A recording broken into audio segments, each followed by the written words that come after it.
How are you? Great. Good. I'm making some changeover in conformity to a lot of things I've watched you do over the past year or so that I've been involved. And I have a website, and I have large-scale changes I have to make. But the most basic of which I'm trying to decide whether I should do a website or maybe just a blog with a static first page, because it seems as though it's easier for me to update and make changes using the WordPress format than it is for me to go through a web person and try and figure it out on a website. Any advantages or disadvantages one way or another? Yeah, so great. Thanks for the call and for the question, Steve. So we have lawyers, who are doing exactly that, sort of blogging and WordPress, and we have lawyers using very sophisticated sites.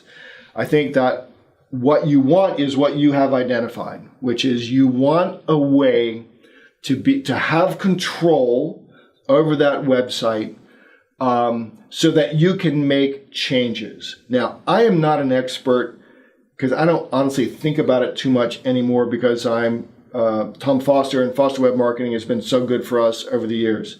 And Tom has all of the tools that allow us to update things. So I'm not going to sit here and go, well, WordPress is good or WordPress is bad or WordPress has security vulnerabilities, because I don't know. But I think that what everybody who has a web presence needs to be able to do and to think deeply about is, first of all, what does this thing look like when a consumer actually does find it? Because that consumer just visited 5 and they're maybe going to visit 6 more after they visit mine. So what do I have there that makes them stick for a bit so they can start to read or watch video and maybe request information from us? So so thinking deeply about that and designing that in your head and on paper, and then I think having someone professional, someone who knows how to make it look good, but good our way, the Great Little Marketing way. I think that's important. And whether it's I don't even know if you can do it in FindLaw or any of these other sites. I assume that you can. I would hope that you can, but I don't know. Because again, I haven't looked at the products in a long time. Certainly I can tell Tom Foster what I need to do.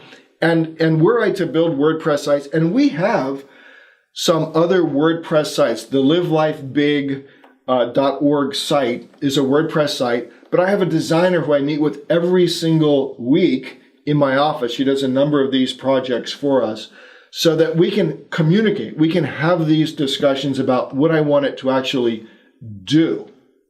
So that's actually a long answer to your very simple question.